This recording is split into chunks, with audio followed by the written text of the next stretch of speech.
Well, we're very glad to have you back on Bring It Home, where we take concepts of homeland security and national security and help bring them home to you. And joining us to do that today is Chris Meyer, who's the Director of Emergency Management for Texas A&M University. Chris, thanks for being with us. Thanks.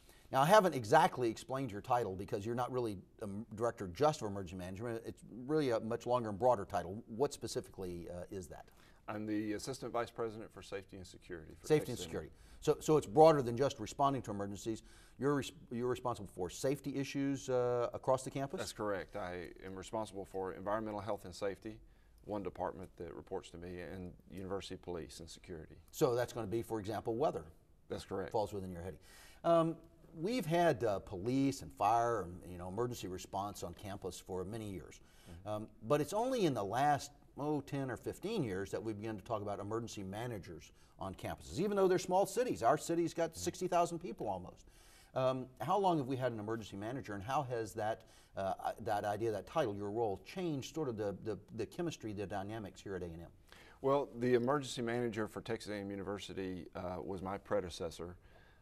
He filled that role for several years and interfaced with the city and county emergency managers in the area to fulfill that role before I came along. So I came into the job in the mid-90s, and so it's been at least 10 years before that, so a couple of decades at least. Has it changed significantly since 9/11, since we're talked about issues of terrorism, which really didn't used to dominate our thinking on college campuses? Unquestionably.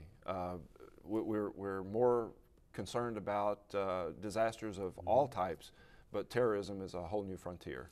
Well, we have things to worry, like some schools have nuclear research facilities, some have stores of chemicals. We have a train track that runs through our campus and carries petroleum products, and so Correct. things like that you have to worry about. But I would think that, I would hope that whole focus on terrorism has had a positive benefit on the integration of the emergency management as a whole on the campus. Has that been the case? I think so. I mean, it's required the universities to focus more resources on the issue, and Department of Homeland Security and the state of Texas have done likewise. And so I think nationwide we have a greater focus on emergency preparedness. Tell me what difference has the Department of Homeland Security made to you?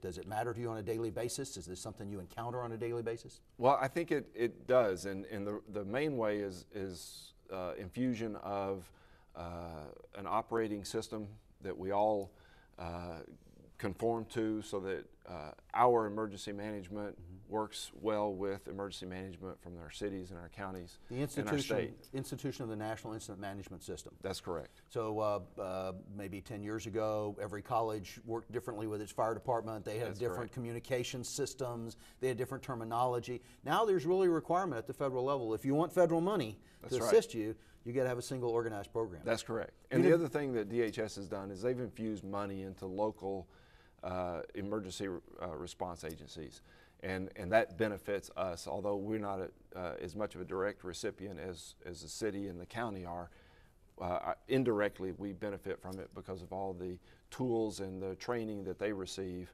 that benefits us. Well, people forget how much coordination is required at the local level. Let's just take our location as an example. We've got the campus itself, very large, as I said, maybe 60,000 people or more on a daily basis. Correct. We've got a city, we reside within College Station. We have a sister city nearby, Bryan, Right. and all that resides within a county, and each one of those has a different emergency management system, fire, police, and so forth. It's tough to coordinate that in time of crisis, isn't it? It is, and that's why we have to work together on a daily basis, not just when an emergency occurs. Well, you work together on a daily basis on planning. How do you coordinate planning between those cities and yourself?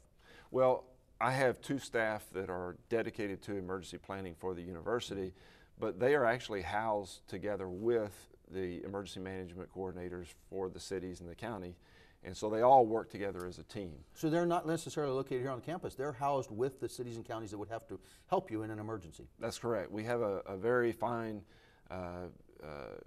emergency operations center that we have all jointly funded, and we housed our personnel along with the cities and the county at that facility. So they work together hand in hand. Let's talk about the range of things that you have to plan for and respond to. How about help me name some of them? Weather would be one, tornadoes. Absolutely, natural disasters of all types, Hurricanes. including hurricanes, because even though we're less a recipient of the brunt force of the hurricane, we do receive evacuees from the coastal areas. We've had thousands of evacuees into our campus, and so that's Yes, something we you have to prepare for in order to house them and so forth. And we did close for for hurricane force winds forecast recently. That is correct. So hurricanes, weather, ice.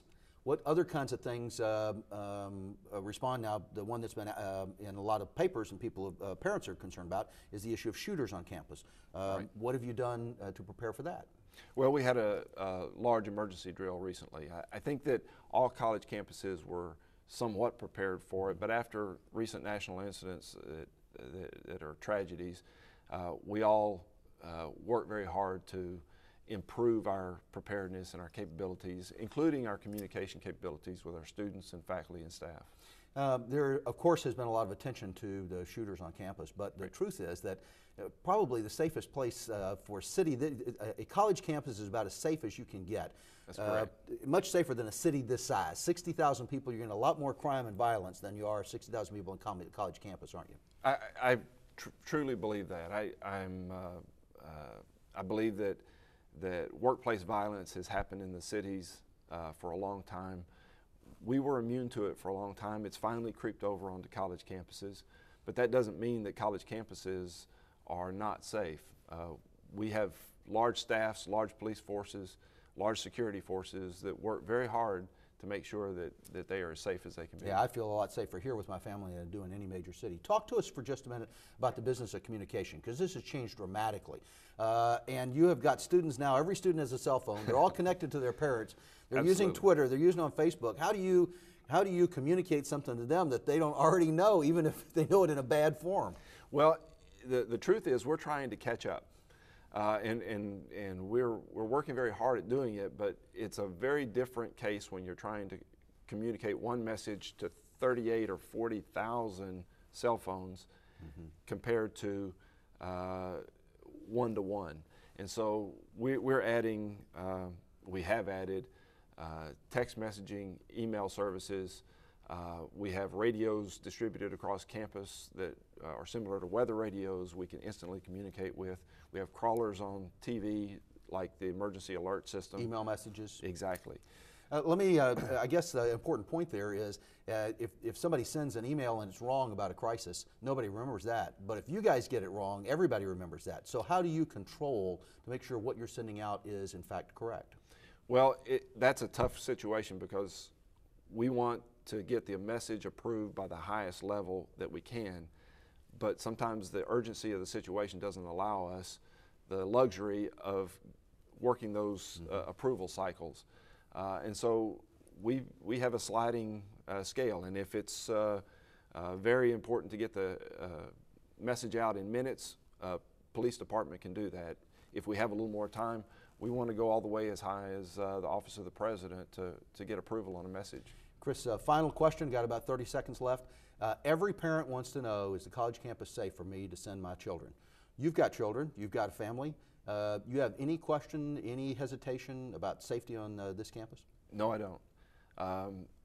I want my daughter to be aware and alert and not take any unnecessary risks, but I'm very confident in the safety, her safety on this campus. Thanks, Chris, for talking to us. We've been talking with Chris Meyer, who's Director of Emergency Management for Texas A&M University, and we hope you'll join us for more as we look at Homeland Security and national security, and we try to bring those messages home to you here on Bring It Home.